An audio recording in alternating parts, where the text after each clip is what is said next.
ada orang yang sekarang tidak penting-penting amat, justru malah memprovokasi masyarakat di seluruh Indonesia untuk berperang satu sama lain, melakukan perang sipil. Pak Habib Rizik, saya pikir sih Pak Habib Rizik sudah mati, pengaruhnya sudah tidak besar. Pak Habib Rizik itu sekarang ya sudah tidak lagi memiliki penghargaan yang memadai bahkan di antara para muhibinnya sendiri. Tetapi apapun itu, toh beliau kemarin tetap mengeluarkan maklumat Ramadan tahun 1446 Hijriah. Dan maklumat itu ingin saya rangkum, mohon baraya simak baik-baik. Maklumat itu didasarkan pada 8 poin menurut beliau. Yang pertama adalah karena di Indonesia ada kelompok monyet, gerombolan monyet yang suka menghina habaib. Kemudian yang kedua, gerombolan monyet adalah semua begal nasab yang menolak nasab Ba'alawi. Oh itu, jangan-jangan. Kemudian yang ketiga, gerombolan monyet mempersekusi, mengusir, membantai Ba'alawi, merusak makam Ba'alawi dengan gerakan fasis dan rasis. Saya tidak merasa ada dari habaib yang dibantai, tapi ini ada gerombolan monyet yang ngebantai.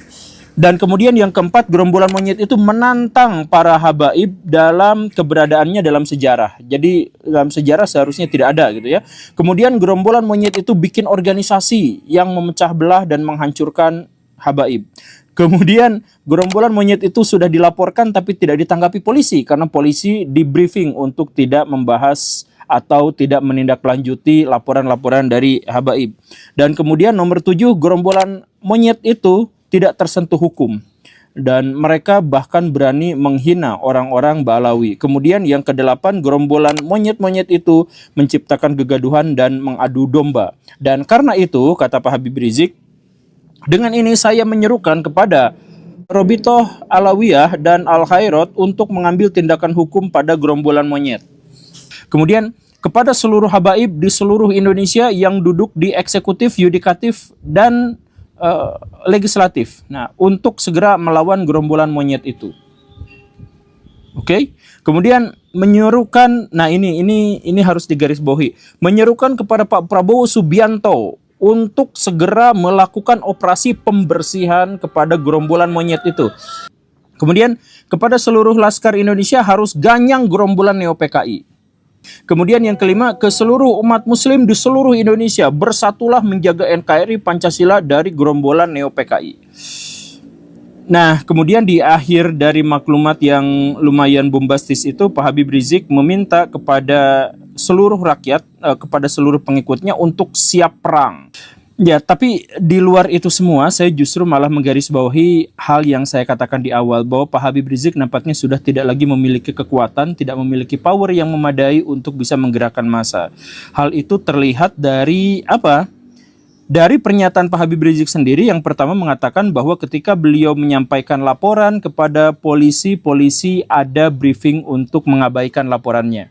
Ini artinya apa? Pak Habib Rizik yang dulu bahkan bisa mengerahkan massa sedemikian besar untuk memilih salah satu calon presiden, sekarang untuk melaporkan saja kepada polisi, beliau tidak lagi memiliki kekuasaan dan tidak memiliki kelayakan agar laporannya ditindaklanjuti. Kemudian yang kedua yang menegaskan bahwa Pak Habib Rizik tidak lagi memiliki kekuatan itu terlihat dari kolom komentar. Jadi Pak Habib Rizik itu mengeluarkan sebuah maklumat Ramadan dan kemudian dipublikasikan di sebuah stasiun televisi YouTube yang namanya adalah Islamic Brotherhood Television. Nah, di situ itu yang penontonnya tidak terlalu banyak, tidak seperti dulu-dulunya, dan kalaupun ada, kolom komentarnya justru dipenuhi oleh hujatan dan makian dan justru pembelaan terhadap lawan-lawan dari Pak Habib Rizik. Kemudian kita juga melihat bahwa lemahnya Habib Rizik itu nampak dari bahkan Robitoh Alawiyah itu tidak mau mengakui Pak Habib Rizik, mengakui nasabnya, tapi tidak mengakui perbuatannya, bahkan relatif agak malu gitu. Balaya silahkan cek waktu saya datang ke Robitoh Alawiyah, itu dari kelompok Robitoh Alawiyah itu mengatakan bahwa kami itu berlepas tangan dengan peristiwa-peristiwa yang dikaitkan dengan Habib Rizik. Kami itu nggak ikutan yang kayak gituan, kami itu hanya pencatat nasab saja. Jadi Pak Habib Rizik kalau misalkan menyuruh kepada Robitoh Alawiyah, itu di Robitoh Alawiyah sendiri sudah tidak diakui ya. Bukan tidak diakui nasabnya, tapi sudah tidak diakui lagi peranannya. Kan begitu kan? Nah, karena itu maka saya ingin menegaskan sekali lagi bahwa Pak Habib Rizik sekarang sudah tidak lagi memiliki kekuatan pengaruh, dan karena itu ya saya menyarankan Pak Habib Rizik untuk rehat saja, untuk beristirahat dengan tenang di kampungnya dan sudah tidak usah lagi memprovokasi masyarakat. Karena sekarang jualan Habib sudah tidak lagi laku. Saya mohon maaf ya Pak Habib ya. Saya ingin menekankan kepada Pak Habib Rizik, Pak Habib tolong ya. Berkat Pak Habib banyak ulama yang sekarang ngomongnya kasar. Berkat Pak Habib itu NU ormas terbesar se-Indonesia itu pecah belah.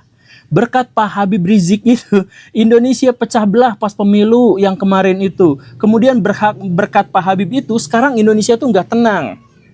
Indonesia itu sempat tenang waktu Pak Habib Rizik itu umroh 3 tahun ke Mekah. Pas balik lagi rusuh lagi. Ini jadi Pak Habib ini sebenarnya adalah biang kerusuhan. Jadi tolong introspeksi diri, mendingan tenangkan hati, tenangkan kemudian bertobat, dan setelah itu apa? Setelah itu pikirkan, jangan-jangan mubahalah dengan Gus Dur itu nyata, mubahalah dengan Ahok itu nyata. Kan pada waktu itu sudah ada mubahalah kan?